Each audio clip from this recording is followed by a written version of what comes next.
Hey traders, David Frost, my strategic forecast. You're here for another episode of Common Sense Market Analysis. Today is Thursday, January 5, 2023. We're looking at a daily chart of the SPY or Spider, which is the proxy for the S&P 500. What do we have on the docket today? We have, again, much of the same thing that's been going on.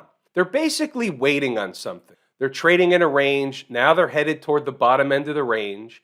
And I'm going to show you something a little while that I showed inside the number members earlier today.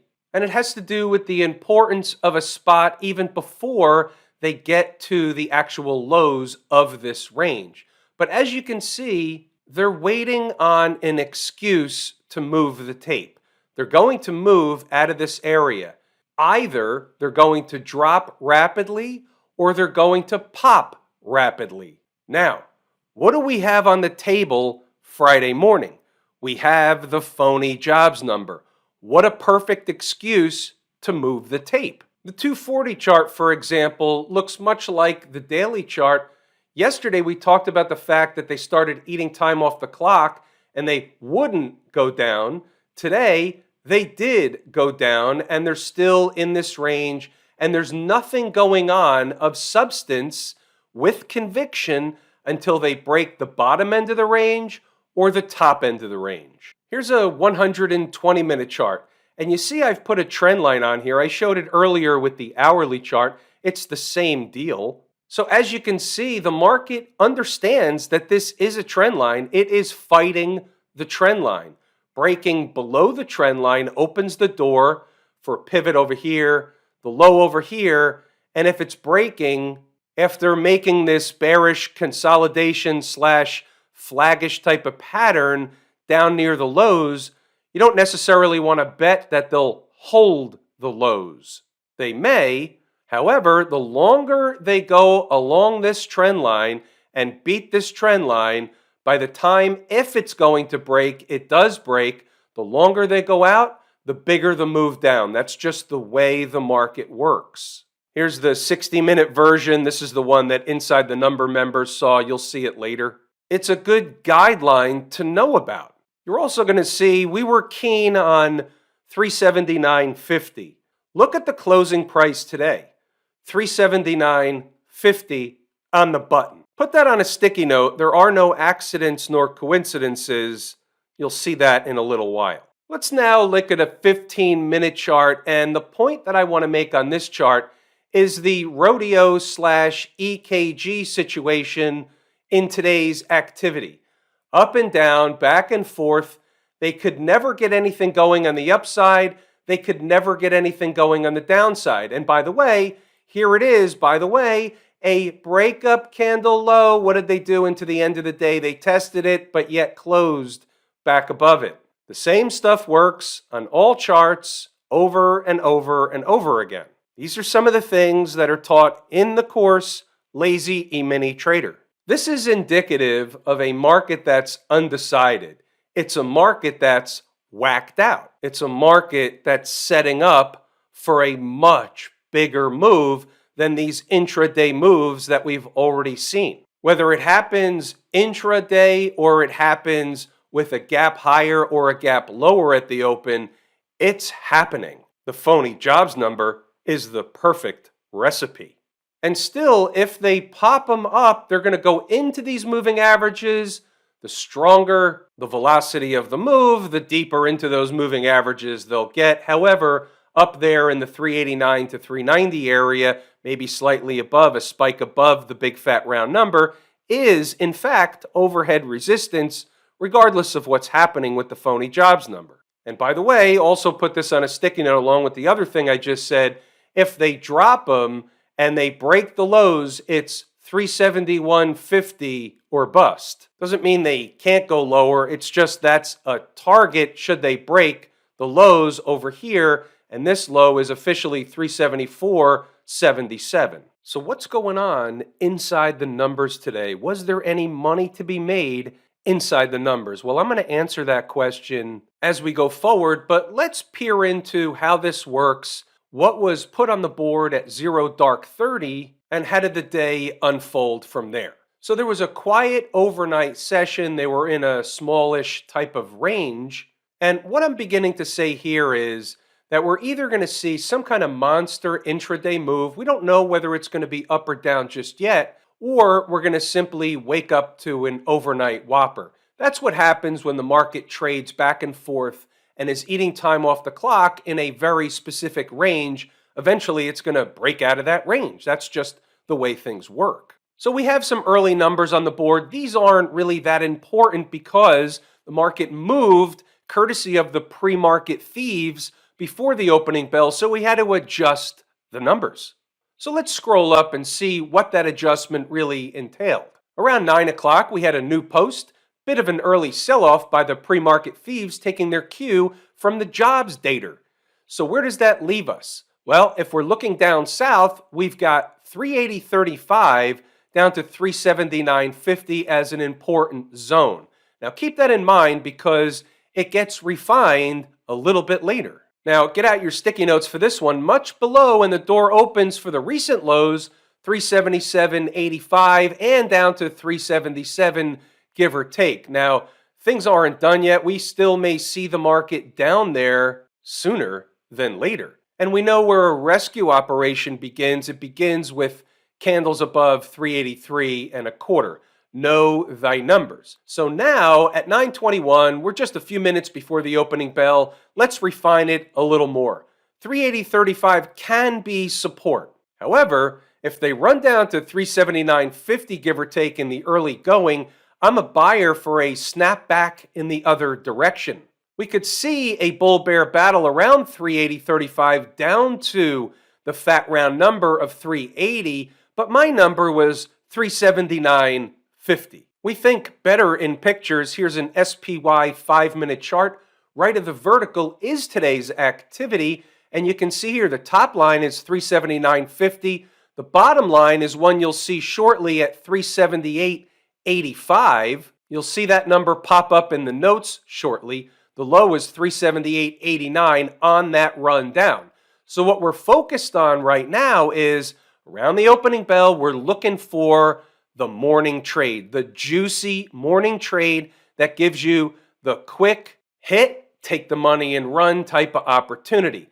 So the zone was right down here. They came into the zone, they bounced away from the zone, and by making a high over here at 381.84, that constitutes around 23, 24 S&P handles from 379.50.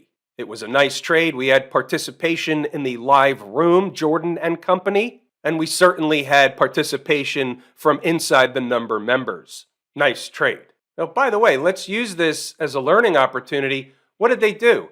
They ran a test of a breakdown candle high and were summarily rejected. Again, you don't know how much they're going to be rejected, but on the first run, they're generally not going to blow through there like a hot knife through butter. The challenge was here, it was a very, very quick jolt. And from an exit perspective, traders long really need to have their orders in to get filled on the way up. Well, that was laid out before the opening bell. So 9:33, the market's open, 380.35, give or take, can bounce the tape. And here's a 1-minute chart, and you can see here they came down to a low of 380.15. So that zone did bounce the tape for those little scalp trades. The high was 380.85. So they gave you basically 5 points from 35, maybe 7 or so points from the low. And that's fine. That's bouncing the tape. It's a scalp trade at best. But my interest was 379.50. At present, 380.65 is overhead resistance. 379.50 should be support and should provide a bounce on the long side. And then as you can see, as the commentary goes forward, and what I urge you to do is pause the video, read the notes, go back to the chart to double check the work. You'll see a lot of tour guide information in here, but what you saw already was the juicy morning trade. That's the purpose of me putting this up on the board. If you're interested in the rest of the notes, then I urge you to read them, double check the work back on the chart so you can see that this information is of value to you if you're an intraday trader in the S&P or equivalent products. Pause it, Read them, go back to the chart to double check them.